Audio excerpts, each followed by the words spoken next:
भक्तिमुक्तिप्रदायकं वन्देऽहं श्रेष्ठदेवत्वं हरिकृष्णो मनोहरं मनोजवं मारुततुल्यवेगं जितेन्द्रियं बुद्धिमतां वरिष्ठं वातात्मजं वानरयोधमुख्यं श्रीरामदूतं शरणं प्रपद्ये।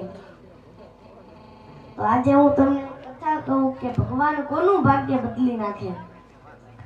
एक नानकड़ो एवं गाम हतुं ने एमां फरता राम साधु सिद्ध साधु गामनी अंदर गामने गोंदरी सरस मजानो सत्संग थाय। सत्संग पूरो थाय એટલે બધા પગે લાગી લાગીને જાય। એમાં એક વાણિયાનો છોકરો યુવાન પણ ગરીબ બહુ। વાણિયો કીધર ગરીબ નહીં પણ આ હતો એ ગરીબ બહુ। તે બધા પગે લાગી લાગીને જતા રહે ને તોય એમનામ સાધુને એમની પાસે આમ બેઠો રહે। એક દિવસ બેઠો, બીજે દિવસ બેઠો, ત્રીજે દિવસ બેઠો। એકવાર સાધુએ એને પૂછ્યું કે ભાઈ તું કેમ બેસે? ત્યારે કીધું કે ગુરુ સવારથી સાંજ સુધી મહેનત કરું છું, પરસેવો ભળું છું, પણ ગુરુ સાંજે ખાવાના રોટલાનું થતું નથી। ગુરુ દયાળુ હતા। આંખ બંધ કરી અને ઓલા માણાનું પ્રારબ્ધ જોયું, એનું ભાગ્ય જોયું।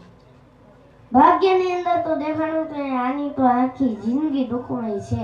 આંખ ઉકાળીને ખાલી એટલું કીધું કે ભાઈ તારી તો આખી જિંદગી દુઃખમય છે, પણ જા 5 વર્ષ સુધી હું તને સુખી કરી શકું। 5 વર્ષ પછી એની આ પરિસ્થિતિ થઈ જાય। બોલ તારે મંજૂર છે? એને કીધું કાંઈ વાંધો નહીં ગુરુ, 5 વર્ષ તો 5 વર્ષ મને સુખી કરો। અને ગુરુએ 2 હાથ માથે મૂક્યો અને એટલું કીધું જા કાલથી તારા સુખના દિવસો ચાલુ, 5 વર્ષ સુધી તારે ત્યાં ધન ખૂટશે નહીં, જા।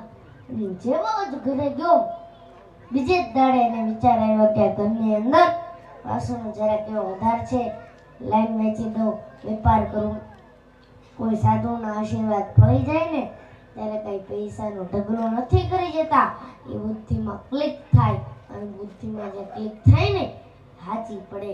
ભગવાન બુદ્ધિ પ્રદાતા છે અને ઓલાએ જે ધંધો ચાલુ કર્યો અબળને ત્રબળને એવો ધંધો આલ્યો ને એવા નાણાં અહીંયા ને કે માણા આગળ પાછળ ફરવા મળ્યા।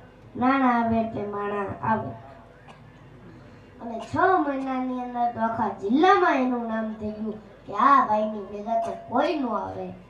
પછી એને પૂછ્યું કે ભાઈ તારે લગ્ન કરવા? તો કે આ કોકે છોકરી આપીને લગ્ન પણ થઈ ગયા।